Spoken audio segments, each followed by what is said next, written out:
E se a razão pela qual todos os governos utópicos e grandes sistemas políticos falharam não for tipo um erro de cálculo econômico, mas sim um erro de biologia básica? Nossa, essa é uma perspectiva que muda totalmente o jogo, né? Porque a gente tem o costume de culpar sempre a economia. Exato, a economia ou a má gestão, mas imaginem projetar um avião ignorando totalmente a lei da gravidade. Ele pode ter o melhor design do mundo ali no papel, mas assim que ele tenta sair da pista, o desastre é inevitável. Com certeza, a gravidade não perdoa, né? Pois é. Então, no nosso mergulho profundo de hoje, a gente vai explorar essa ideia de que a humanidade vem tentando construir máquinas sociais super complexas, ignorando completamente o principal motor que faz elas funcionarem, que é a própria natureza humana. É um ponto de partida fascinante e, sendo bem honesto com quem nos ouve, é bastante desconfortável também. Muito desconfortável. Sim, porque nos obriga a olhar para as falhas dos nossos sistemas, não como acidentes de percurso ou falhas pontuais, mas como consequências diretas da nossa própria constituição psicológica. E para fazer essa desmontagem toda, hoje a gente tem um material incrível nas mãos. A nossa missão aqui é desvendar os escritos da última geração. Uma coleção de textos e anotações, a maioria não publicada em vida, de um pensador e cabalista chamado Yehuda Ashlag, que é amplamente conhecido como Baal HaSulam. E o cenário histórico aqui não é só um detalhezinho de rodapé, tá? É praticamente o oxigênio desse texto. Sem dúvida. A gente tem que situar quem está acompanhando a gente. Ele escreve isso entre a década de 40 e meados da década de 50. Então, pensem no clima da época. A Europa ainda em ruínas, né? Exatamente. A Europa destruída depois da Segunda Guerra Mundial. O Holocausto tinha acabado de revelar o fundo do poço da crueldade humana. E, de repente, a humanidade acorda com a fumaça da bomba atômica ali no horizonte. O início bem gélido da Guerra Fria já estava ditando as regras do mundo. E o texto chega a mencionar tensões geopolíticas muito específicas daquele momento, tipo o rompimento de Tito com Stalin logo depois de 1945. Pois é, o terror nuclear deixou de ser ficção científica e sentou ali na mesa de negociações. E é com essa caneta pesada, motivada por essa urgência absoluta, que o autor escreve. Ele não está tentando propor um sistema político bonitinho e utópico para o futuro distante. Não, de jeito nenhum. Ele está desenhando um mapa de evacuação de emergência para evitar a extinção da nossa espécie. O que, olha, não poupa ninguém. O texto faz uma crítica super cirúrgica ao capitalismo, ele destrói as premissas do comunismo e lança dúvidas seríssimas sobre a sustentabilidade da nossa amada democracia de massas. E lembrando que nós aqui não estamos tomando partido, tá? Exato. Nosso papel aqui é só o de mensageiros. A gente está analisando de forma imparcial o que está no documento original. Com certeza. Mas a tese central do Baal HaSulam é de que a raiz de todas as falhas sistêmicas mora no que ele chama de desejo de receber.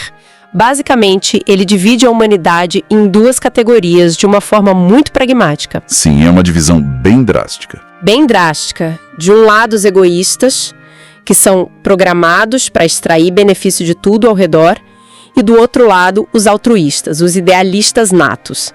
E aqui vem o número que abala as estruturas. Ele afirma que 90% da sociedade é, por natureza, irrevogável egoísta. 90%? 90%. E no máximo, sendo bem otimista, 10% são altruístas que realmente se sacrificariam pelo coletivo sem pedir nada em troca. O que é fascinante aqui é que esse não é um julgamento moral vindo do autor, sabe? É importante frisar isso. É uma constatação biológica e psicológica dele. E esse número introduz a ideia de combustível, a força motriz, um motive power. A premissa é muito clara: nenhuma criatura faz o menor movimento físico ou intelectual sem a expectativa, seja consciente ou subconsciente, de uma recompensa. Tá, mas vamos desvendar isso um pouco melhor. É como tentar fazer um carro andar sem gasolina, né? Se a natureza de 90% das pessoas é receber, como que os sistemas utópicos se esperavam que as pessoas trabalhassem de graça?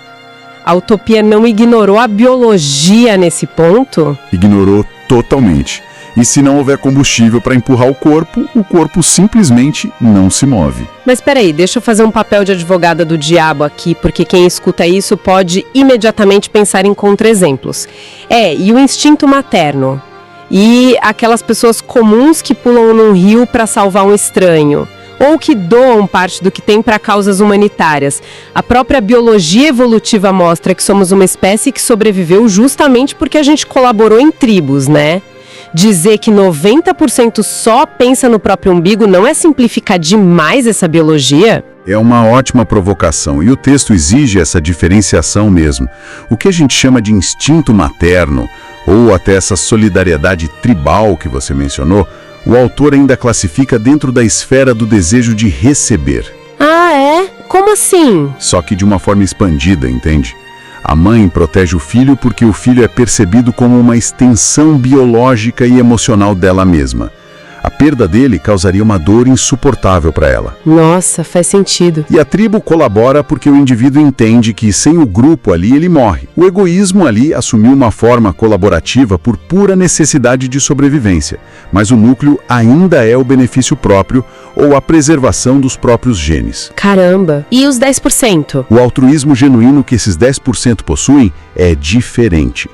É a doação sem qualquer cálculo oculto de retorno, sem aquela contabilidade secreta do ego, sabe? A coisa começa a fazer muito sentido quando a gente olha para a história. O texto usa essa matemática do combustível para explicar o fracasso espetacular das primeiras comunas utópicas, muito antes até do comunismo de Estado tomar forma. Sim, aqueles primeiros experimentos sociais. Isso. Um grupo de idealistas se reúne e cria uma comunidade onde tudo é dividido igualmente e o trabalho é voluntário. No papel, nossa, lindo. Na prática, a primeira geração de fundadores que faz parte desses 10% altruístas, eles trabalham ali felizes da vida. Mas e quando essa geração passa o bastão? Aí o castelo de cartas desmorona totalmente. Porque o idealismo não é um traço genético que você passa para os filhos no DNA. A segunda geração fatalmente recai na proporção natural da sociedade, que é... os 90% egoístas. Exatamente. 90% deles vão precisar de um combustível concreto. Sem o incentivo do lucro, do avanço social ou de uma recompensa mais tangível, as pessoas simplesmente perdem a motivação para trabalhar arduamente no campo ou na fábrica, por exemplo. O sistema tenta exigir que uma população que funciona à base de gasolina ande à base de vento. O resultado natural é a estagnação e o fim da utopia. Nossa, essa falha do idealismo utópico leva a gente direto para o grande paradoxo do século XX, né? Se a colaboração voluntária falha por falta de combustível humano, como é que o comunismo soviético forçado conseguiu se expandir até engolir 1/3 do globo, na época? Pois é, uma ótima questão. Eles aboliram a propriedade privada, mas não por voluntarismo, né? E aí o autor lança uma das análises sociológicas mais afiadas do texto, eu achei. Ele redefine completamente a luta de classes clássica. Sim, ele afasta aquela dicotomia tradicional.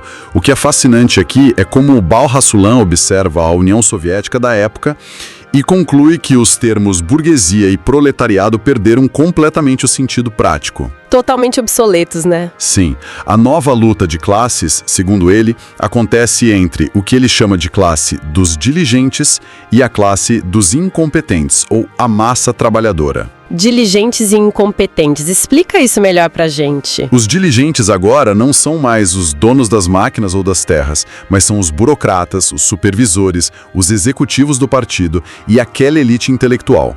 E são eles que controlam o Estado absoluto. O texto traz um exemplo muito tátil sobre a ilusão do que é a tal da propriedade estatal. Imagina uma imensa malha ferroviária sendo nacionalizada. Oficialmente, lá no papel carimbado pelo Estado, ela pertence ao povo. Mas será que o sujeito que acorda, tipo, às 5 da manhã para apertar parafuso nos trilhos realmente se sente dono daquilo? Ele consegue viajar de graça na primeira classe? Com certeza não, né? O argumento é implacável. O controle real e, portanto, o desfrute dessa propriedade vai parar nas mãos de uma microelite de administradores. E olha, os números da época que ele traz sustentam isso de uma forma assustadora. Sim, os dados são chocantes. O autor cita dados de um político israelense, o Benjamin Aviniel. Ele aponta que em Israel, na época, a diferença salarial do menor para o maior funcionário era de 1 para 1,7. Na Inglaterra capitalista, de 1 para 10. E na Rússia soviética? Adivinha? Na Rússia soviética comunista, a diferença despontava para 1 para 50. O que revela a anatomia de um verdadeiro pesadelo, né? Porque o argumento do autor foca em como o Estado se tornou um patrão infinitamente mais perigoso que o capitalista burguês clássico. Mas peraí, deixa eu fazer um pushback aqui.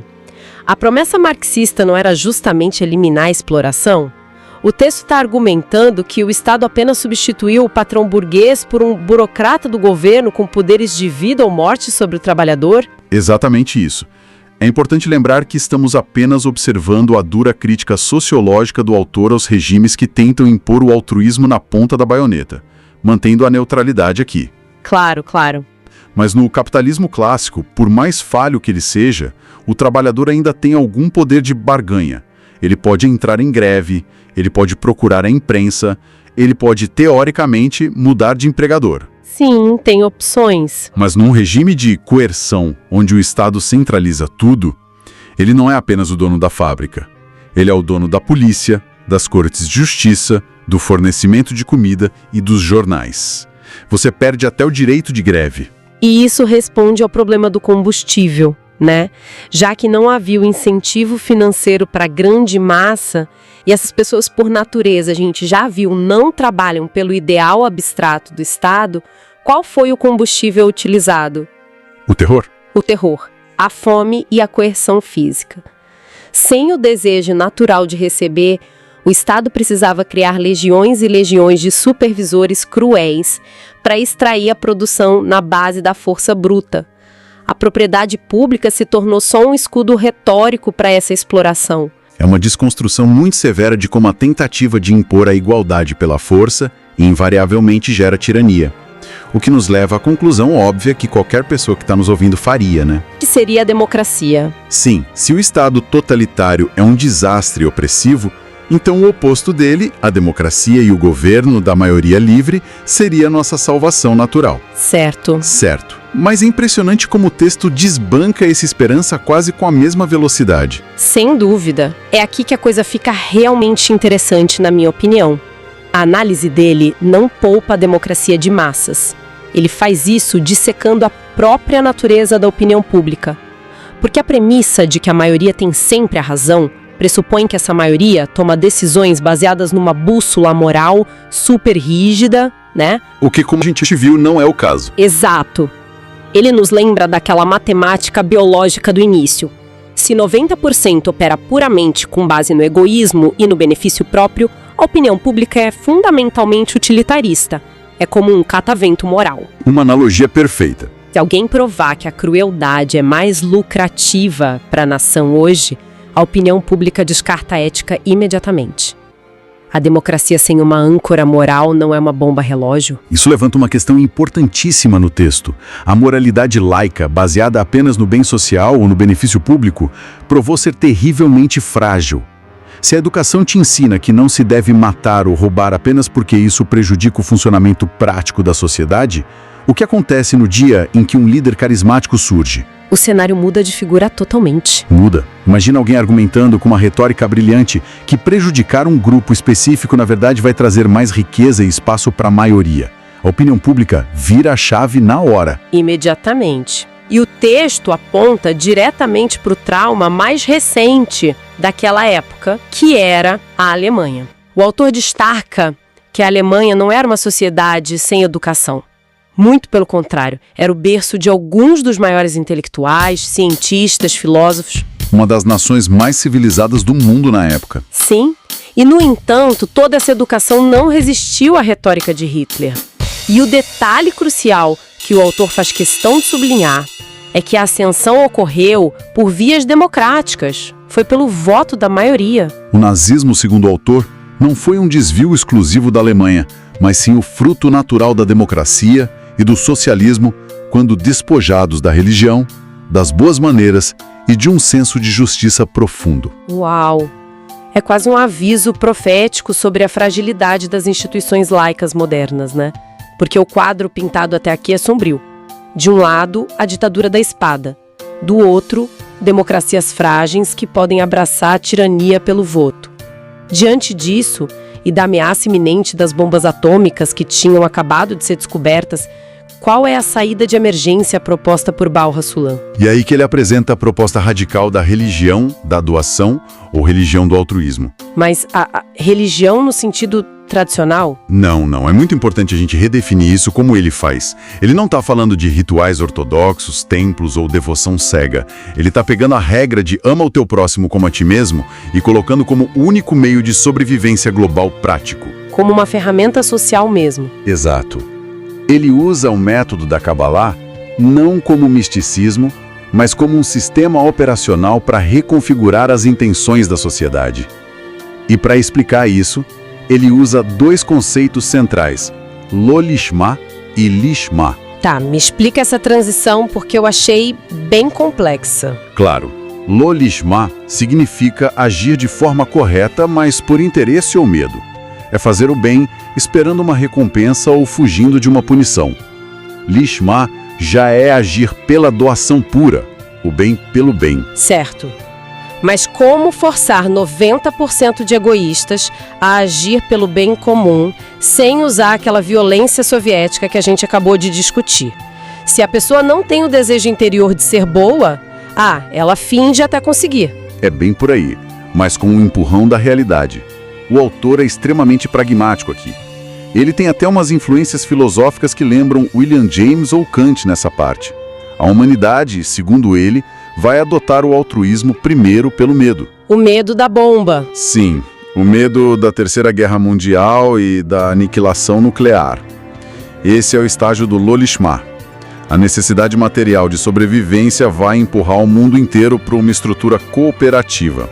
Então as pessoas vão colaborar não porque ficaram iluminadas de repente, mas porque a opção de não colaborar significa todo mundo derreter junto. Literalmente isso.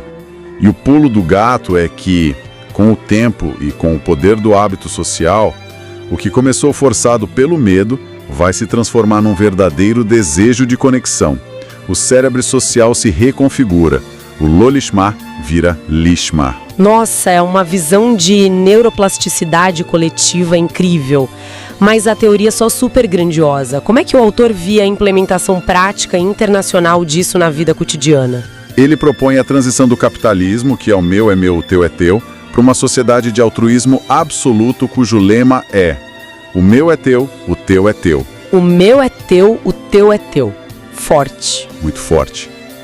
Cada nação ou pessoa trabalha com toda a sua capacidade, mas recebe apenas conforme a sua necessidade básica para uma vida digna.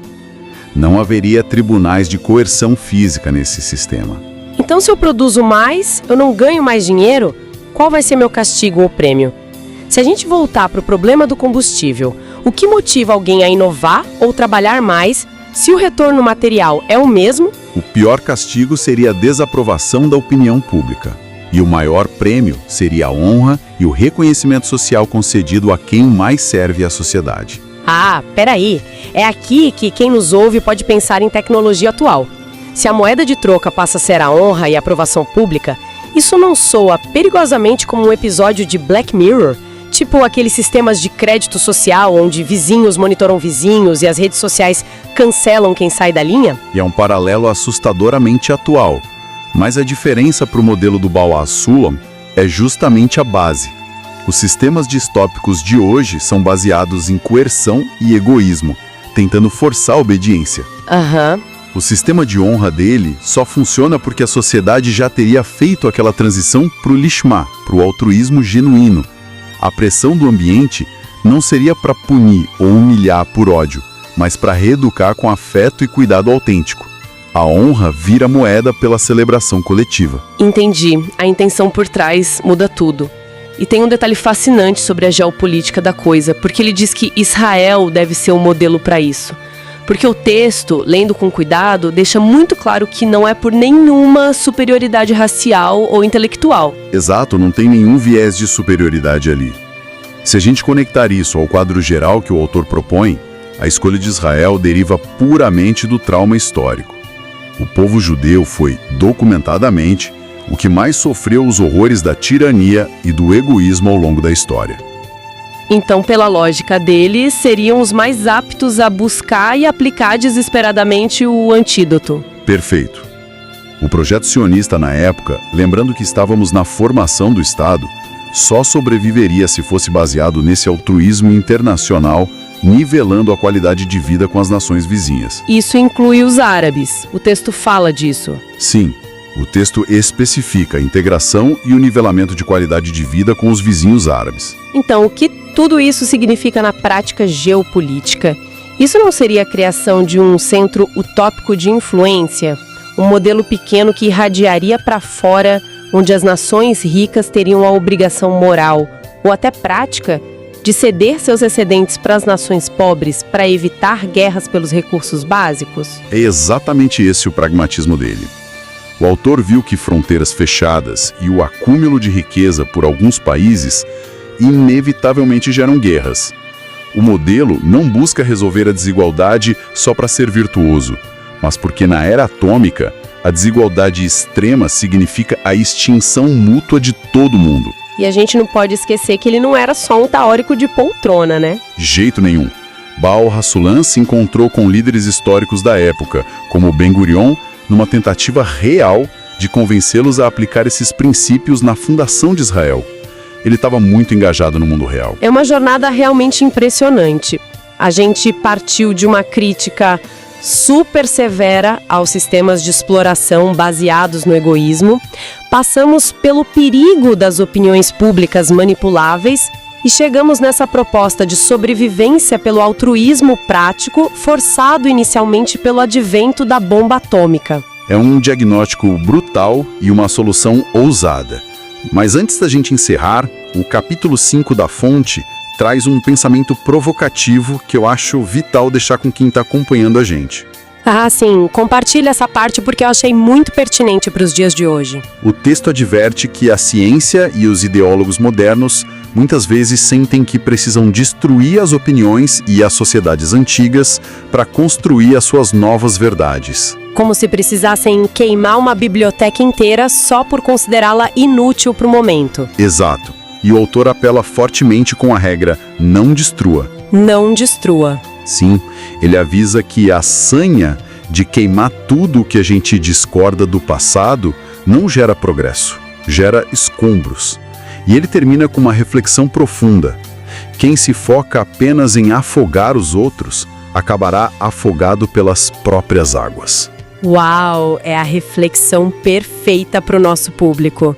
Na nossa busca atual por um mundo mais justo, seja na política ou na nossa vida pessoal, será que a gente está focado em fortalecer os mais fracos e construir soluções juntos? Ou a gente está só obcecado em destruir e cancelar tudo que veio antes da gente? É para ficar pensando. Sem dúvida, uma lição de construção em vez de demolição.